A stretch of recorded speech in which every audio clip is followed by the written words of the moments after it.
Ce soir, en vous proposant de voter l'approbation de la charte d'engagement du programme Économie circulaire et solidaire de la métropole du Grand Paris, nous vous demandons d'approuver un projet de création de plateformes physiques et numériques de logistique alimentaire dans notre ville. Mais au-delà, nous vous proposons surtout de lancer Montreuil dans une expérimentation qui renouvelle entièrement ce que l'on appelle le domaine de l'aide alimentaire.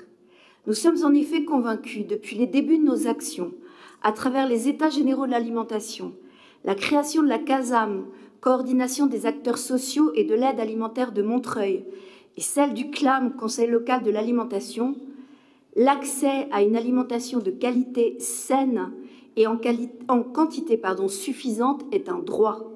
Et ce droit doit désormais s'appuyer sur de nouveaux concepts pour devenir effectif. Les plus grands acteurs du secteur de l'aide alimentaire, grâce à qui des millions de personnes vivant dans notre pays ont pu se nourrir pendant des décennies, le reconnaissent. L'heure n'est plus au simple élan de solidarité, elle est à l'action commune, continue, structurante. Ceci pour de multiples raisons, parmi lesquelles l'augmentation continue des besoins.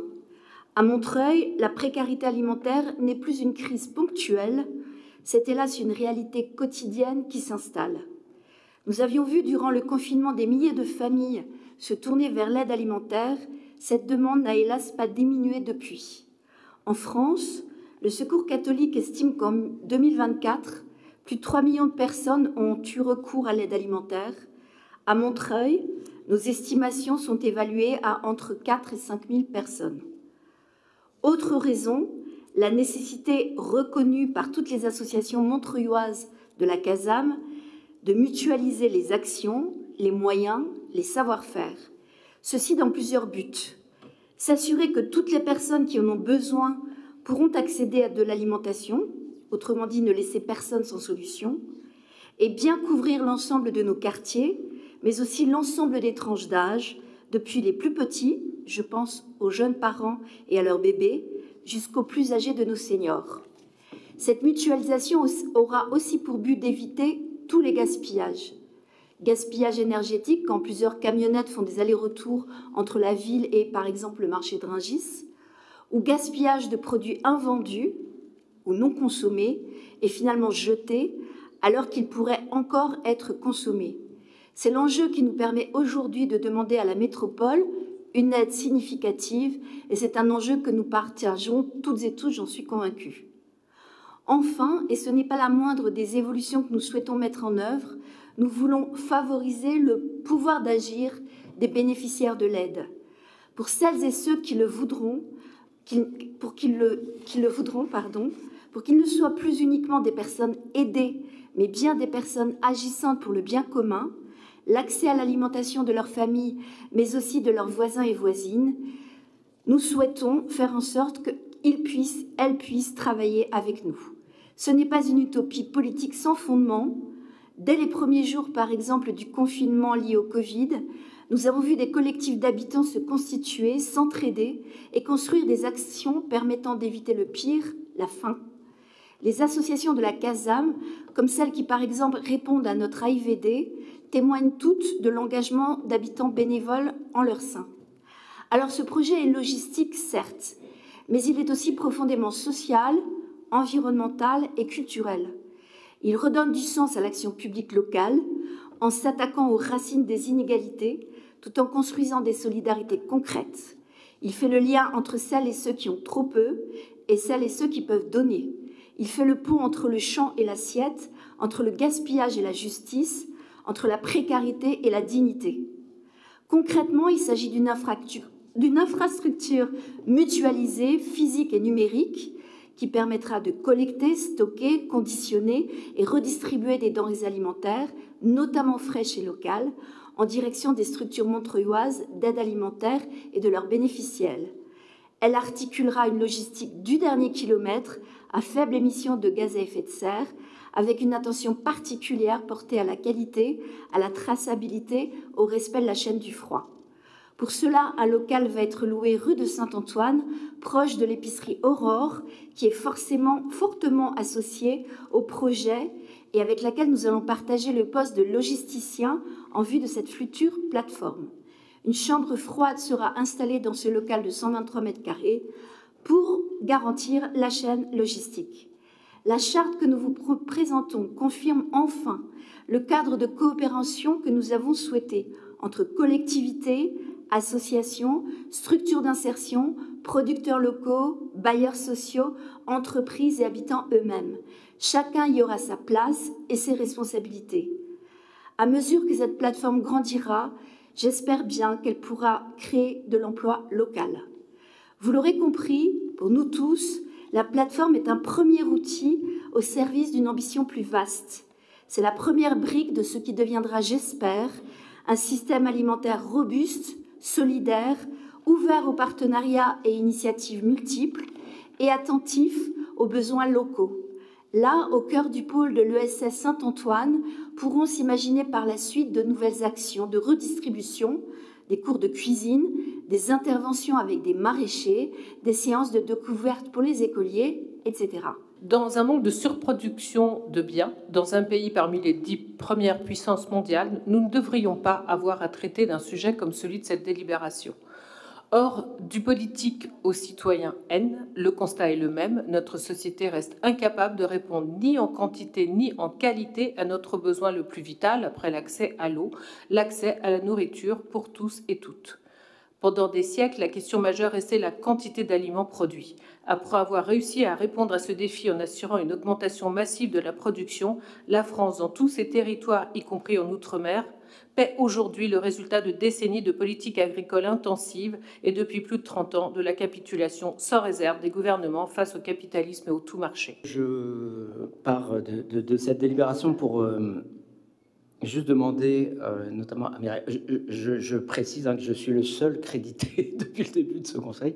Mireille Alphonse n'était pas créditée, il n'y avait pas son nom, Nathalie Lana non plus, bon, peut-être vous en moquez, mais je signale. Moi, oui, moi, il y a tout, c'est bien, c'est parfait. En fait, si vous me permettez juste un instant, je ne vous ai pas répondu tout à l'heure sur ce point, parce que vous connaissez la phrase attribuée à Mark Twain, je crois, au XVIIIe siècle, un mensonge part à cheval, tandis que la vérité est à pied. Depuis 5 ans, le service de réalisation m'indique que les choses se passent de la même manière. Au début de la prise de parole de l'intervenant, il y a le crédit qui est marqué. Et une fois que le crédit est marqué, il y a ensuite la délibération qui est marquée, ce qui a été le cas pour tout le monde depuis le début. Et donc, je veux rassurer la preuve actuellement. Les amis de la régie et leur dire notre plein soutien et que nous savons qu'ils ne font pas montre de partialité dans l'exercice de leur mission de service public. Et voyez, c'est en fait ce que je suis en train de faire, c'est une illustration de ce que je ne veux pas et de ce que je ne peux pas faire au quotidien. Si on reprenait chaque propos à chaque fois, on serait dans une surenchère d'explications qui ferait qu'au fond, on ne parlerait plus jamais du fond de ce que nous faisons. Et donc moi, j'invite au fond les uns et les autres à se concentrer sur les dossiers et peut-être sur les propositions qu'ils ont à faire pour les Montreuilloises et pour les Montreuillois. Absolument, c'est d'ailleurs ce que je vais faire. Mais vu que vous ne répondez pas même à la question précédente, ça pourrait lasser, mais ce n'est pas le cas. Ah, c'est vrai, là, tout d'un coup, il n'y a plus mon nom. Mais je vous garantis qu'il n'y a pas eu votre nom, même en début de prise de parole. Mais c'est pas grave, si vous êtes persuadé que c'est comme ça, c'est parfait. Et j'ai pas parlé de partialité, et puis la preuve, c'est que moi, je suis crédité, pas Madame Alphonse, pas Madame Lana, mais on va pas s'apesantir, vous estimez que tout va très bien, comme d'habitude. Est-ce que le projet de délibération qui nous est soumis englobe aussi et cohérent, enfin, en tout cas, permet le partenariat, ou en tout cas va permettre d'améliorer encore le partenariat avec le département et le projet de carte Vitalim. Est-ce que ça rentre en fait dans le périmètre de cette charte, vu que la ville de Montreuil est un terrain d'expérimentation de cette carte Vitalim, portée au département par Tessa Chaumillon, et donc je voulais savoir si c'était conseillère départementale du canton du Bas-Montreuil, écologiste, et pour savoir si c'était, ça faisait partie en fait de ce partenariat. J'en profite aussi pour demander si ça peut être le cadre, cette charte, pour traiter le sujet des cantines solidaires des foyers de travailleurs migrants, qui avait été évoqué longuement en février et dont il avait été dit que c'était compliqué, mais qu'on allait rechercher des solutions. Halima Menouj avait d'ailleurs à l'époque dit que c'était compliqué, mais qu'il y avait des recherches de solutions. Est-ce que cette charte peut permettre de traiter ce sujet? Ce serait bien de nous dire où on en est, en tout cas. Et de la même manière, puisqu'un certain nombre de collègues de la majorité avaient à ce moment-là, en février, expliqué que sur le sujet de la gratuité des cantines, il était nécessaire de mettre en place rapidement un groupe de travail et qu'il y aurait un travail collectif avant la rentrée prochaine pour y travailler. Est-ce que, dans ce cadre ou dans un autre, cette question a été portée? Est-ce que ce cadre, ce collectif de travail a été mis en place? Comme je vois que Thomas Mettet a demandé la parole et que c'était notamment lui qui avait suggéré cette méthode de travail, contrairement au vote d'amendement, j'imagine qu'il a des nouvelles à nous donner, que ce soit dans ce cadre ou peut-être dans un autre, sur ce travail collectif qui devait être mis en place sur la gratuité des cantines, promesse faite par Monsieur Bessa, enfin la majorité municipale, et que, en tout cas, en termes de propositions, ma collègue et moi portons comme proposition très clairement. Au-delà de ce projet, et comme nous l'avons fait lors de notre débat sur la stratégie alimentaire de la ville, notre groupe Montreuil Insoumise continue de défendre un nécessaire élargissement de nos politiques municipales dans ce domaine. Je pense par exemple au projet que nous portons de rendre la cantine gratuite pour les enfants des familles les plus précaires. Je pense aussi aux alertes que nous formulons régulièrement quant aux conséquences de la fermeture de certaines cantines solidaires implantées dans les foyers de travailleurs migrants. Nous le redisons ici, des milliers de Montreuilloises et de Montreuillois, résidents des foyers, travailleuses et travailleurs précaires, chômeuses, chômeurs, étudiantes, étudiants ou encore réfugiés sans papier, trouvent dans ces cantines un repas et du lien social qu'ils ne peuvent plus trouver ailleurs. Autre dispositif défendu par la France Insoumise, celui d'une sécurité sociale de l'alimentation. Ça a été brièvement évoqué. Plusieurs dizaines de communes ont d'ores et déjà lancé des expérimentations locales en ce sens. Avec ce système, chacun cotise selon ses moyens et reçoit selon ses besoins pour acheter de la nourriture saine chez des commerçants partenaires. Le projet que nous adoptons ce soir ouvre cette possibilité bienvenue, donner et recevoir, pour des commerçants et des associations. La sécurité sociale de l'alimentation permettrait d'en faire de même à l'échelle des habitantes et des habitants.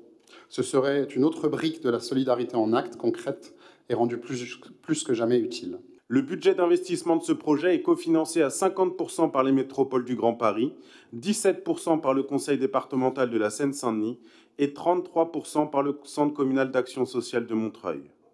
Le budget de fonctionnement est quant à lui cofinancé d'une part à 34% par l'État, 6% par la métropole du Grand Paris et d'autre part à 60% par la ville et le CCAS dans l'attente et la recherche de financement complémentaires. Et je fais une petite parenthèse ici, on a eu aujourd'hui, quelques indiscrétions de la part de la métropole et il semble que notre demande de subvention soit en bonne voie pour ce projet. Comme vous le savez, la ville n'est ni propriétaire ni gestionnaire des foyers de travailleurs migrants, ce qui nous donne quand même une marge de manœuvre assez réduite. Premier point. Deuxième point, c'est un projet qui est à destination des acteurs de la CASAM, c'est-à-dire de la trentaine d'associations reconnues en tant que telles, déposées en préfecture, telles que l'a indiqué mon collègue Florian Vigneron. Donc ce projet, dans un premier temps, je vous demande de reconnaître dans un premier temps, se lance avec ces acteurs-là.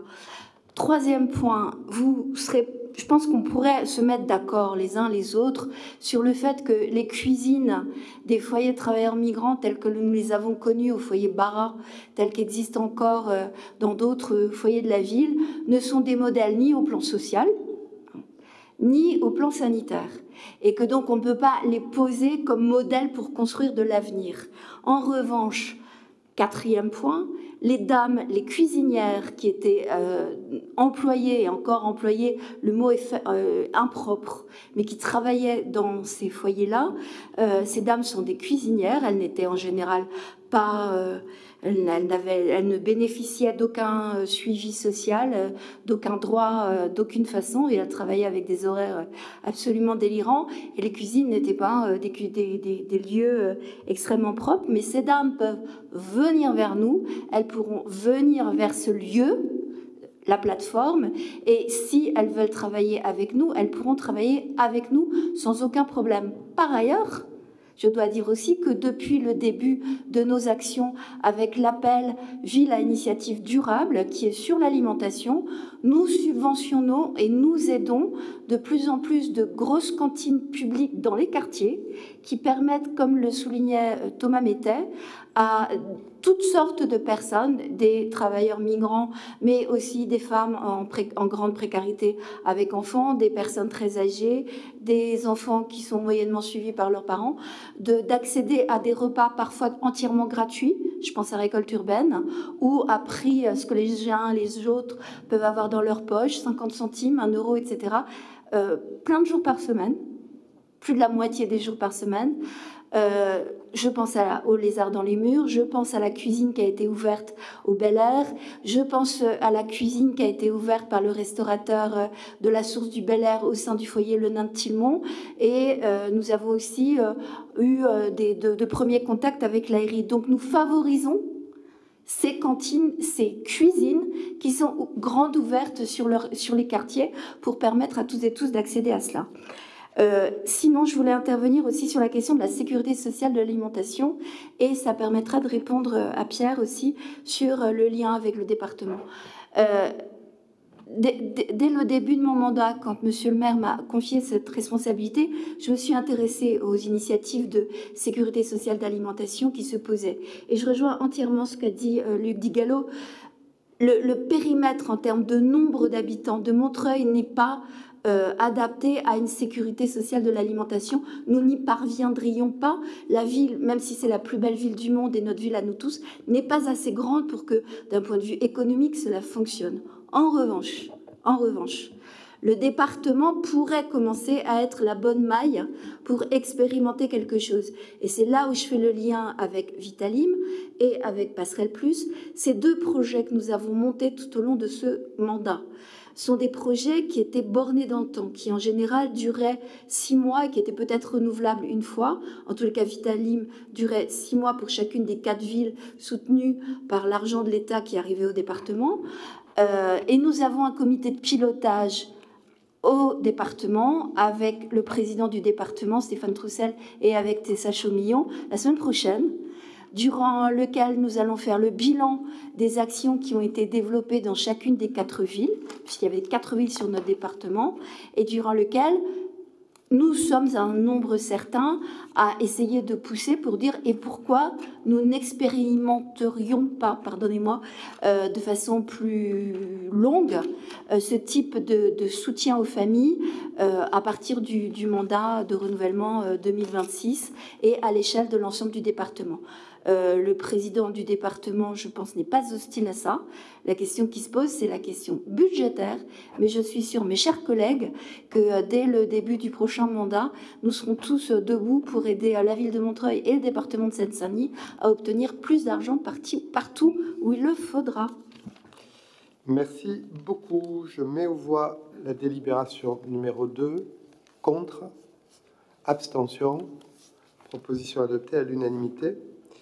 Nous passons maintenant à la délibération numéro 3 et je passe la parole à Olivier Stern pour sa présentation.